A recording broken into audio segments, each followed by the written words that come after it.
Hello, my friends, and welcome to Youth Potential, a channel dedicated to helping young people with mental health problems. I have two books available, 102 Distraction Techniques and Self-Harm to Self-Harmony.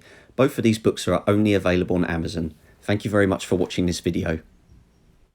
Hello, my friend, Scott here representing Youth Potential. Sorry for the lighting in this room. I'm actually recording in my sort of temporary bedroom at the moment. As you can see, the walls are a nice dark colour.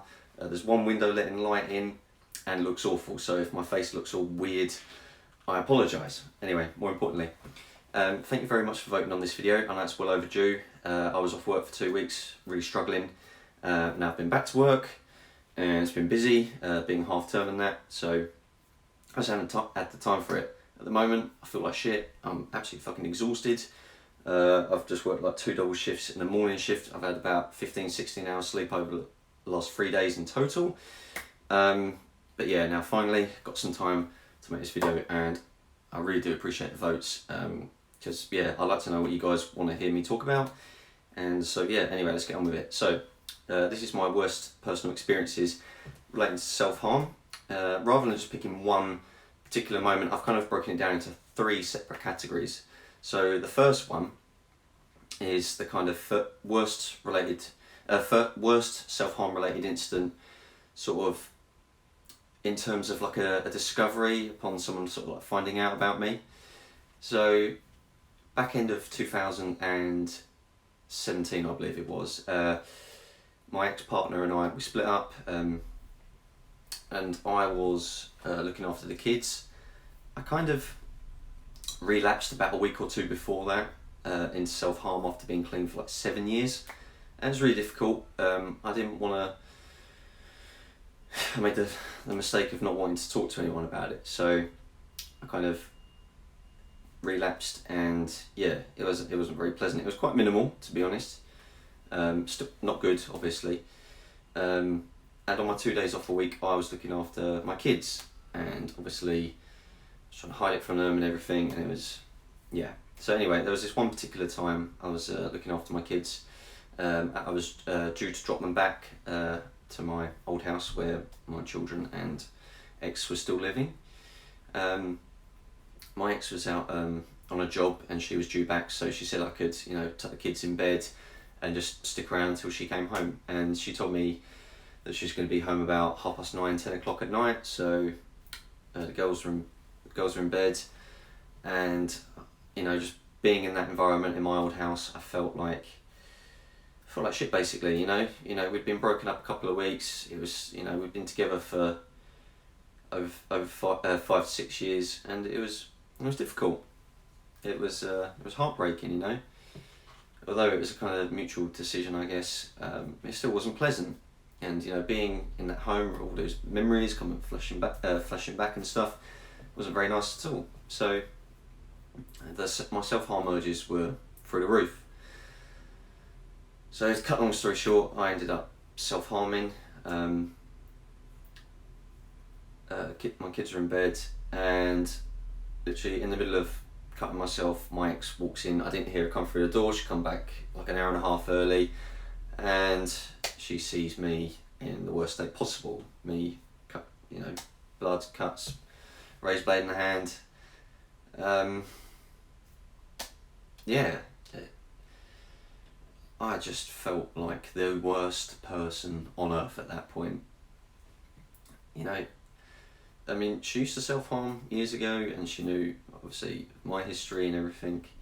And my credit to her, she reacted in the most diplomatic way possible. She saw what I'd done, just put her arms around me and gave me a hug, and then asked me to clean myself up. And then she went in the other room to make some phone calls to her mum, I believe, and my parents.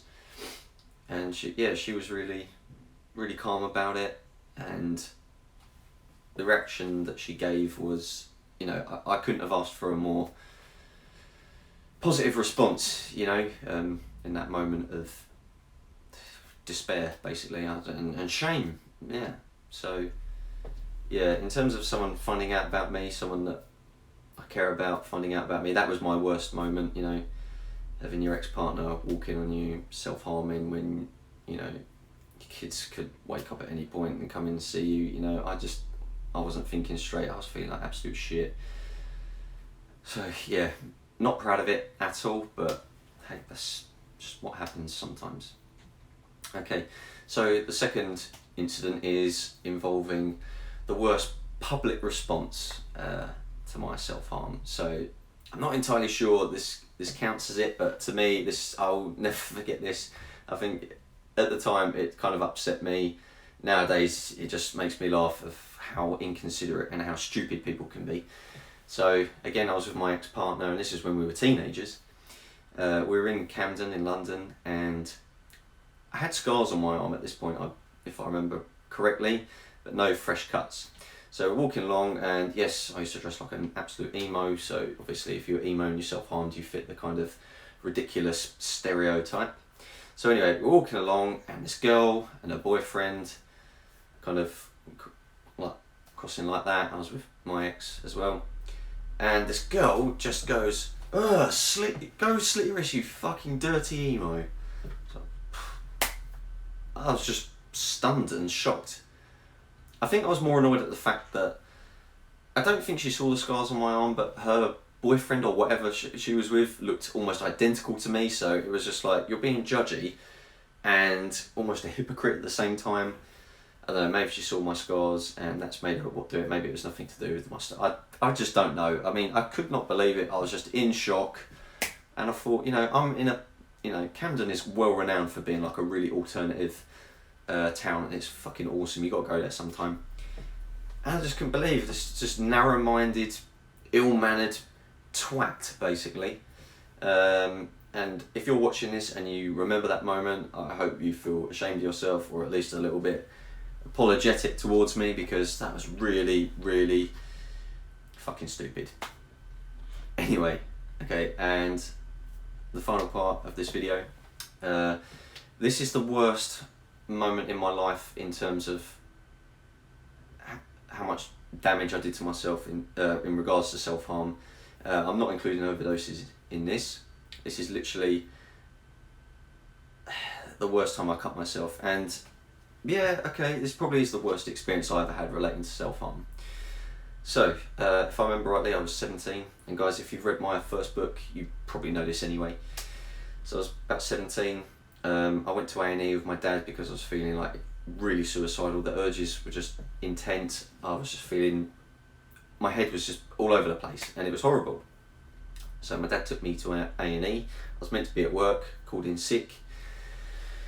And before we went, I had put razor blades in several different places all over my body, like phone case, wallet, pocket, etc, etc. And we get there, and of course, if you ever come to A&E in the UK, I don't know what it's like in other countries, you have to wait hours to be seen unless it's an absolute emergency. I mean, this wasn't seen as an emergency apparently. So I went into A&E, saw the triage doctor, and was like, oh, okay, you're gonna have to wait to be seen by the mental health team. Okay.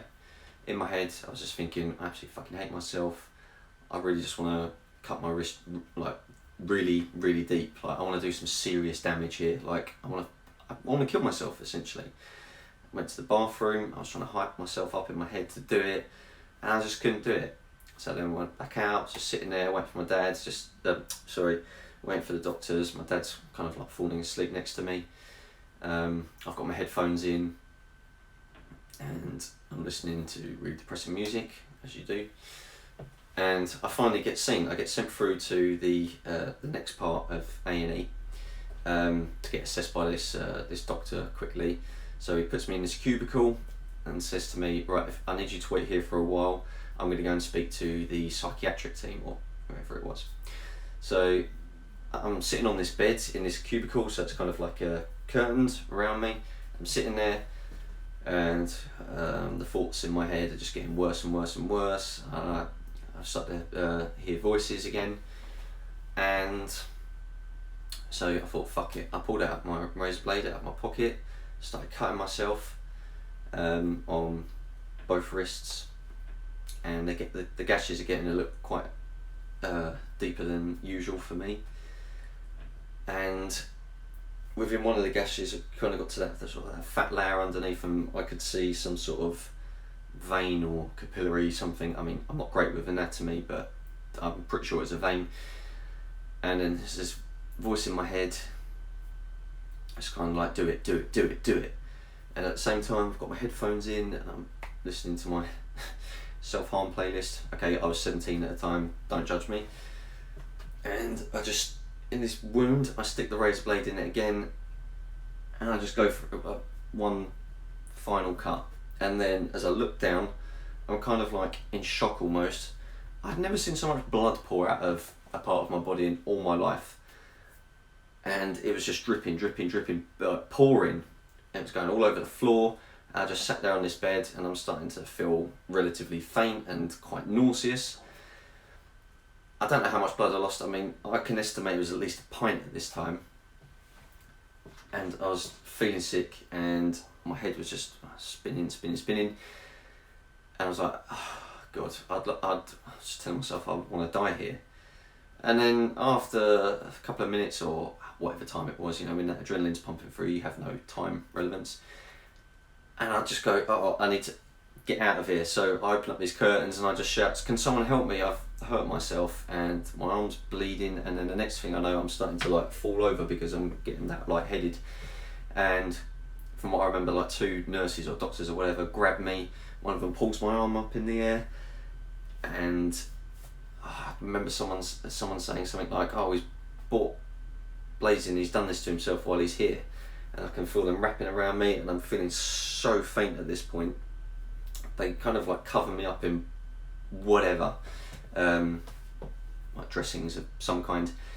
And then they take me through to an observation ward and there's blood still dripping from me. I'm not going to continue the rest of the story, but that's just kind of it. It was horrible. I was in hospital for about 12 hours waiting to be seen by the psychiatric team. I didn't leave till like midnight that night. It was fucking horrible. Anyway, so that was kind of the story in a nutshell. Okay, guys, if you want to share similar experiences in the comments below, I know that can be really difficult sometimes, so you don't have to, but anyway, thank you very much for voting on this video. Thank you for listening to me waffle on. Hopefully I'll be doing some more videos very soon. Okay, all the best, guys. Take care. Bye.